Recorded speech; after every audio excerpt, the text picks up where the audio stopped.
नमस्कार दोस्तों, स्वागत है एक बार फिर से आपका रियल सपोर्ट में। दोस्तों जैसा कि आपको पता है 20 जुलाई से जो है यूपी डीएलएड 2021 का एडमिशन फॉर्म जो है वो भरा जा रहा है। तो यदि आपने फॉर्म डाल दिया है तब भी या नहीं डाले हैं या डालने वाले हैं तब भी आपके लिए यह वीडियो जो है इम्पॉर्टेंट होने वाला है, क्योंकि एडमिशन लेने से पहले या फॉर्म भरते समय या फॉर्म भर देने के बाद भी आपके मन में कुछ दुविधाएँ रहती हैं। तो उन्हीं के बारे में हम बात करेंगे, जिसे देख करके आपको जो है समझ में आ जाएगा कि जो है प्रोसेस क्या है एडमिशन का, या जो आपके मन में दिक्कतें होंगी उनका जो है जवाब आपको मिल जाएगा। यदि आपको यह वीडियो देखने के बाद भी कुछ डाउट रह जाता है तो आप हमें कमेंट जरूर करिए, उसका जवाब जरूर दिया जाता है। यदि कुछ ऐसे कमेंट हुए जिन पर जो है हमें वीडियो बनाने लायक रहेगा तो हम उस पर आपका एक पूरा वीडियो बना करके भी आपको प्रोवाइड करा देंगे। तो चलिए दोस्तों जल्दी से वीडियो को स्टार्ट करते हैं। और दोस्तों यदि आप चैनल पर नए हैं तो सब्सक्राइब जरूर कर लीजिए ताकि और भी इसी तरह के वीडियो आपको मिल पाए। और दोस्तों यदि वीडियो आपको थोड़ा सा भी पसंद है तो लाइक ज़रूर करिए।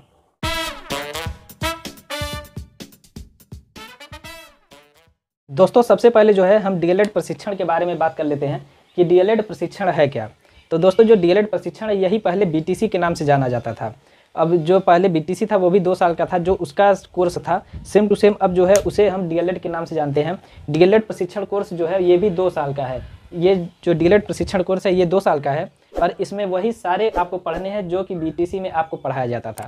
कोई भी चैप्टर इधर उधर नहीं किया गया है। जो सिलेबस बीटीसी का था वही सिलेबस जो है डीएलएड का है। डीएलएड का जो फुल फॉर्म है वो है डिप्लोमा इन एलिमेंट्री एजुकेशन। तो जो डीएलएड का फॉर्म है वो ऑनलाइन भरा जाता है। ऑनलाइन के अलावा जो है यदि आप किसी अन्य प्रकार से जो है अपना आवेदन सबमिट करते हैं, जैसे कि डाक के द्वारा या किसी अन्य माध्यम से, तो आपका आवेदन जो है वो निरस्त कर दिया जाएगा। इसलिए सिर्फ और सिर्फ आप जो है ऑनलाइन आवेदन ही करें। दोस्तों इसके बाद बात कर लेते हैं कि सीटों पर जो चयन होना है वो किस प्रकार से होगा। सीटों पर चयन का मतलब ये कि जब आप डीएलएड का फॉर्म डाल देते हैं तो जो आपको कॉलेज की सीट मिलेगी वो किस प्रकार मिलेगी, इसी के बारे में बात कर लेते हैं।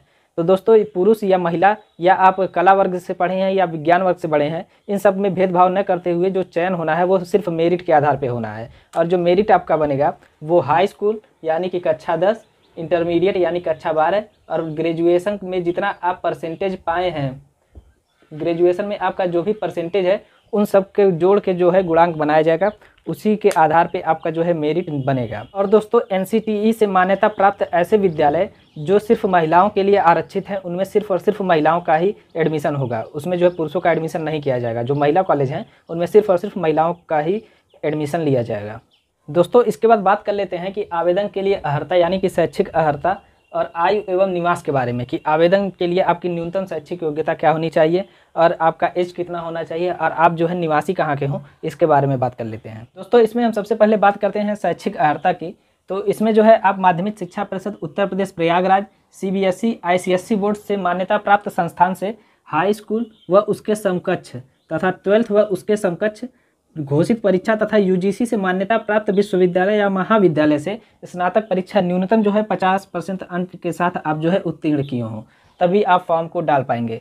एक बार आप फिर से सुन लीजिए, यदि आप जो है माध्यमिक शिक्षा परिषद Prayagraj, CBSE board, ICSE board से मान्यता प्राप्त संस्थान से आप जो है परीक्षा उत्तीर्ण किए हों और यूजीसी से मान्यता प्राप्त महाविद्यालय या जो है विश्वविद्यालय से आप जो है न्यूनतम 50% अंक के साथ जो है परीक्षा उत्तीर्ण किए रहेंगे, तभी आप जो है डीएलएड का फॉर्म ऑनलाइन आवेदन कर पाएंगे। और दोस्तों यदि आप जो है अनुसूचित जाति, अनुसूचित जनजाति, अन्य पिछड़ा वर्ग, विकलांग, भूतपूर्व सैनिक यदि स्वयं हैं और स्वतंत्रता संग्राम सेनानी आश्रित हैं तो जो है आपको 5% अंकों की छूट दी जाएगी। यानी कि आप जो है सिर्फ 45% मार्क यदि आपका ग्रेजुएशन में है तब भी आप जो है ऑनलाइन आवेदन कर पाएंगे। यानी कि दोस्तों जनरल कैटेगरी के लिए जो है ग्रेजुएशन में न्यूनतम जो है 50% मार्क यानी कि 50% अंक होने चाहिए और बाकी सब के लिए यदि आपका 45% मार्क है तब भी जो है आप आवेदन जो है डीएलएड का कर पाएंगे। दोस्तों इसके बाद जो है बात कर लेते हैं आयु सीमा की।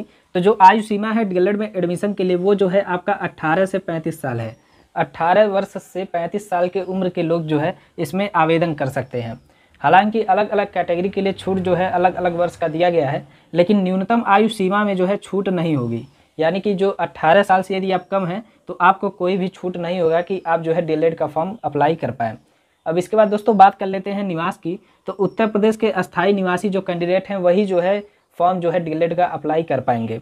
यदि आप उत्तर प्रदेश के बाहर हैं तो आप जो है इसका ऑनलाइन आवेदन नहीं कर पाएंगे। लेकिन यदि आप जो है दिल्ली में रहते हैं और आपका घर जो है उत्तर प्रदेश का है और आपके पास निवास प्रमाण पत्र जो है वो उत्तर प्रदेश का है तो आप जो है ऑनलाइन आवेदन कर सकते हैं।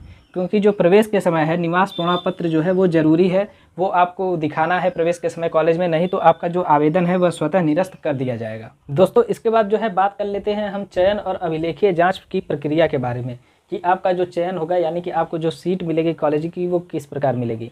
तो जो दोस्तों आपका चयन होना है वो आपका हाई स्कूल, इंटरमीडिएट और ग्रेजुएशन में जितना आपका परसेंटेज है उन सब का गुणांक को लेकर के आपका जो है मेरिट बनाया जाएगा, और उसी मेरिट के आधार पे जो है आपका काउंसलिंग कराया जाएगा, और उसके बाद ही आपको जो है कॉलेज अलॉट किया जाएगा। ये दोस्तों कोई भी ऐसे दो उम्मीदवार जो एक ही वर्ग या श्रेणी के हैं तो उसमें जो अधिकतम आयु वाला होगा उसको जो है वरीयता पहले दी जाएगी। यदि आपका एज भी सेम है तो जो अंग्रेजी का होता है उसके आधार पे जो है वरीयता दी जाएगी। दोस्तों जब आपको कॉलेज का सीट अलॉट कर दिया गया है तब आप एडमिशन के लिए जाते हैं, और वहाँ पे जो है आपको अपने सारे डॉक्यूमेंट दिखाने रहते हैं ओरिजिनल, और कुछ उन सब के जो है आपको फोटोकॉपी भी साथ में ले जाने होते हैं। दोस्तों इसके बाद जो है बात कर लेते हैं कि आवेदन के लिए जो है निर्धारित शुल्क क्या है, यानी कि डीएलएड के फॉर्म भरने का जो फीस है वो कितना है।